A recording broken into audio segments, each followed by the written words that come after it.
ओम नमः शिवाय भक्तगण। आज मैं संकष्टी चौथ के बारे में चर्चा करने जा रहा हूं। इसको तिलकुट चौथ, माघी चौथ, वक्रतुंडी चौथ के नाम से भी जाना जाता है। संकष्टी चौथ प्रत्येक वर्ष माघ मास के कृष्ण पक्ष की चतुर्थी तिथि को मनाया जाता है। इस दिन भगवान गणेश की पूजा आराधना किया जाता है। साथ में चंद्र देव को अर्घ दिया जाता है। इस व्रत को महिलाएं अपनी संतान की लंबी उम्र और सुख समृद्धि के लिए करती हैं। यह व्रत भारत में उत्तर प्रदेश, बिहार, राजस्थान, हरियाणा, पंजाब के कुछ हिस्सों में होता है। इसके साथ साथ पश्चिम बंगाल, उड़ीसा और असम में भी संकष्टी चतुर्थी के रूप में मनाया जाता है। इस दिन मध्य प्रदेश और छत्तीसगढ़ के महिलाएं भी इस व्रत को रखती हैं। इस व्रत की पूजा विधि के बारे में चर्चा करते हैं। इस दिन सूर्योदय से पहले उठकर स्नान करने के बाद स्वच्छ वस्त्र धारण करें। फिर पूजा का संकल्प लें कि आप यह व्रत बच्चों की लंबी उम्र और सुख समृद्धि के लिए कर रही हैं। इसके बाद घर के मंदिर की साफ सफाई करने के बाद एक लाल कपड़ा पूजा स्थल में बिछा दें।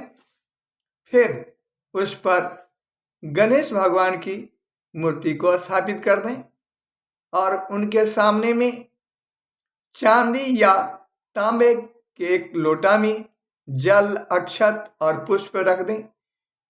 फिर पूजा स्थल में चंद्रमा का फोटो भी रख दें। फिर गणेश भगवान को हरे वस्त्र अर्पित करें।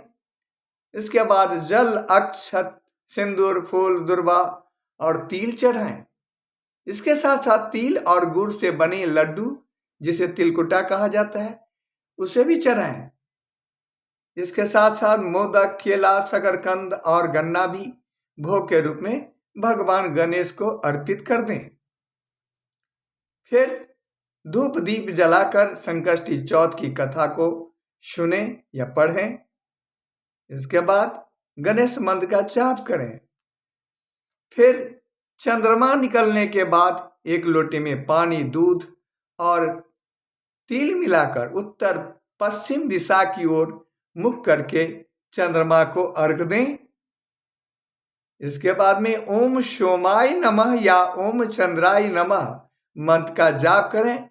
इसके बाद एक छलनी से चंद्रमा को देखें। फिर अपने पति तथा संतान की लंबी आयु की कामना करें। इसके बाद पति के हाथ से जल ग्रहण करने के बाद तिल का लड्डू खाकर व्रत का पारण करें। कहीं कहीं संकष्टी चौथ के दिन भी चंद्रमा को छलनी से देखने के बाद पति के चेहरा को उसी छलनी से देखा जाता है। यह सभी जगह नहीं होता है, लेकिन करवा चौथ के दिन सभी जगह महिलाएं चंद्रमा को छलनी से देखने के बाद अपने पति के चेहरा को उसी छलनी से देखती हैं। इस दिन व्रती महिलाएं दिन भर उपवास में रहती हैं और शाम के समय भगवान गणेश की पूजा करने के बाद चंद्रमा को अर्घ देने के बाद व्रत का पारण करती हैं। ऐसी मान्यता है कि भगवान गणेश की पूजा आराधना करने से सभी कष्ट दूर हो जाते हैं। वैसे तो साल में 12-13 संकष्टी चौथ होता है, लेकिन माघ मास के कृष्ण पक्ष के संकष्टी चौथ का विशेष महत्व है। आइए जानते हैं इस वर्ष 2026 में माघ मास में तिलकुट चौथ कब है, उसके बारे में चर्चा करते हैं।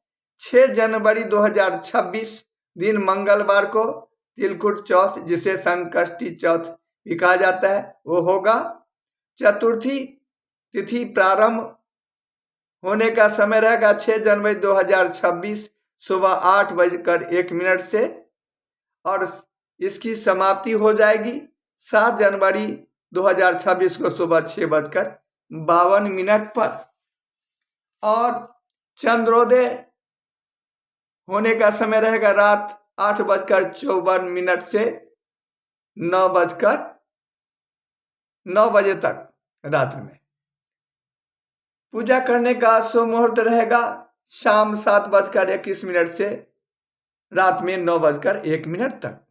तो भक्तगण, ये थी 2026 माघ मास में होने वाले संकष्टी चौथ के बारे में जानकारी। अगर मेरा वीडियो पसंद आ गया हो तो मेरे इस चैनल को लाइक एवं सब्सक्राइब करें, साथ ही अपने साथियों को भी शेयर कर दें। अगले वीडियो में फिर मुलाकात होगी, तब तक के लिए आपसे विदा चाहता हूं। जय भोलेनाथ।